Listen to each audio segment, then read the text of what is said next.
மாலத்தீக பேரழகின் சொற்கன்னு சொன்னாலே நம்ம மனசுல வந்து நிக்கிற இடம் இதுதான்.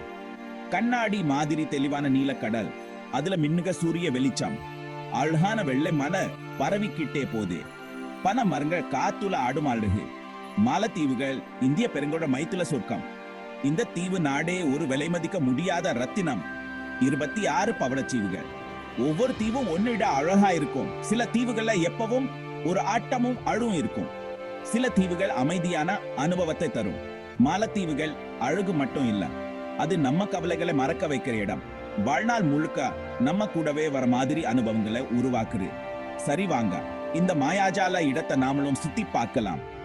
ஏன் மாலத்தீவுல எல்லாருக்கும் ஒரு கனவு இடமா இருக்குன்னு தெரிஞ்சுக்கலாம். மாலத்தீவுகள்னா கடற்கரைக்கு பேர் போன இடம். பொல பொலன்னு இருக்கிற வெள்ள மணல், கண்ணாடி மாதிரி தெளிவான தண்ணில எல்லா விதமான நீல நிறமும் தெரியும். கடற்கரையில சும்மா உட்கார்ந்து சூரிய ஒளியில குளிச்சு ரிலாக்ஸ் பண்ணலாம். உலகத்திலேயே ரொம்ப பெருமை வாய்ந்த ரிசார்ட்ஸும் இங்கதான் இருக்கு. எல்லா பக்கமும் கடல் தெரியோற மாதிரி இருக்கிற இன்ஃபினிட்டி பூல். நீங்க காதலர்களா ஒரு பயணம் போறீங்களா, குடும்பத்தோட போறீங்களா, இல்ல தனியா போறீங்களா? மாலத்தீவுல ஏதாவது இருக்கு. மாலத்தீவுனா கடலுக்கு அடியிலேயே ஒரு அதிசய உலகம் இருக்கு. கடலுக்கு அடியில பவளப்பாறைகள் நிறைய இருக்கு. அழகழகான மீன்கள், மந்தாரே மாதிரியான உயிரினங்கள், அமைதியான கள ஆமைகள் எல்லாம் இந்த பவளப்பாறைகள் தங்கள் வீடு மாதிரி பாத்துக்கிறாங்க. மாலத்தீவு உள்ள டைவிங் அல்லது ஸ்னோர்க்கலிங் பண்றது மறக்க முடியாத ஒரு அனுபவமா இருக்கும். மீன் கூட்டத்தோட நீச்சல் அடிக்க மாதிரி கற்பனை பண்ணி பாருங்க. சூரிய வெளிச்சத்துல அவங்களோட செதிகள் எப்படி மின்னும். ஒரு பெரிய கடல் ஆமைய உங்கள் கூர்மையா பார்க்கிறோம்னா மாதிரி நினைச்சு பாருங்க. அவ்வளவுனா இல்லவே இல்ல. நீங்க ஒரு தீவுல இருந்து இன்னொரு தீவுக்கு போகலாம். புது லகுங்கள் கண்டுபிடிக்கலாம். விண்ட் சர்ஃபிங் அல்லது கைட் சர்ஃபிங் ட்ரை பண்ணி பாருங்க. காத்துல பறக்கிற மாதிரி இருக்கும். அப்படியெல்லாம் சூரியன் மறையிற நேரத்துல போட்ல போய் பாருங்க. வானம் எல்லாம் ஆரஞ்சு நிறத்துல மாறுற அழக பார்க்க ரொம்ப அழகா இருக்கும். பகுதி 4 மாலத்தீவின் அரவணைப்பு, கலாச்சாரமும் விருந்தோம்பலும். மாலத்தீவு மக்கள் வெயில மாதிரி அன்பானவங்க. உங்களை அன்போட வரைப்பாங்க.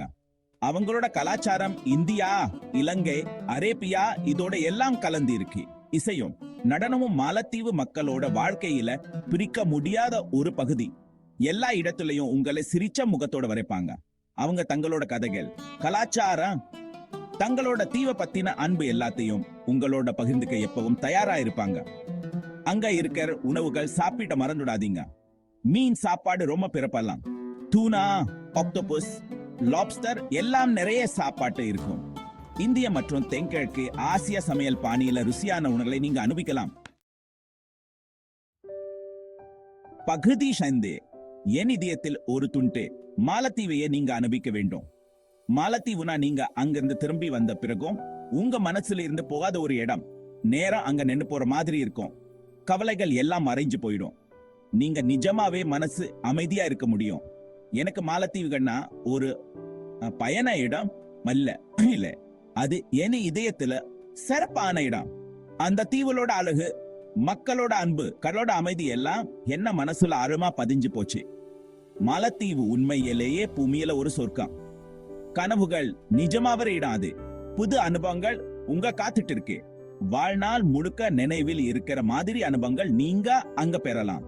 சரி, என்ன யோசிச்சுட்டு இருக்கீங்க? உங்க பேக் எல்லாம் ரெடி பண்ணுங்க. டிக்கெட் புக் பண்ணுங்க. மாலத்தீவோட மாயா அட நீங்களும் அனுபவியுங்க.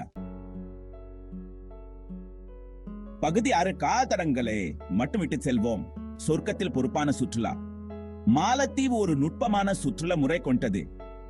தட்பவெப்ப மாறுபாடு மற்றும் கடல் மட்டம் உயர்வு இந்த தீவுகளுக்கு பெரிய அச்சுறுத்தலா இருக்கு. சுற்றுலா பயணிகளா நம்ம கடமை என்னன்னா சுற்றுச்சூழலை பாதுகாக்கணும். அப்பதான் அடுத்த தலைமுறைக்கும் இந்த அழகா இருக்கும். சுற்றுச்சூழலை பாதுகாக்க மாதிரி இருக்க ரிசார்ட்ஸ் மற்றும் டூர் ஆபரேட்டர்களை தேர்ந்தெடுங்க. பிளாஸ்டிக் பயன்பாட்டை குறைக்க முயற்சி பண்ணுங்க. உள்ளூர் கைவினைகள் கிட்ட இருந்து நேரடியா பொருட்கள் வாங்குங்க. சின்ன சின்ன முயற்சிகள் சுட பெரிய மாற்றத்தை உருவாக்கும். பொறுப்புள்ள சுற்றுலா பயணிகளா இருந்தா மாலத்தீவோட அற அனுபவிக்க, அதே நேரத்துல அதை பாதுகாக்க முடியும். நம்ம கால தடங்களை மட்டும் விட்டுட்டு போகலாம்.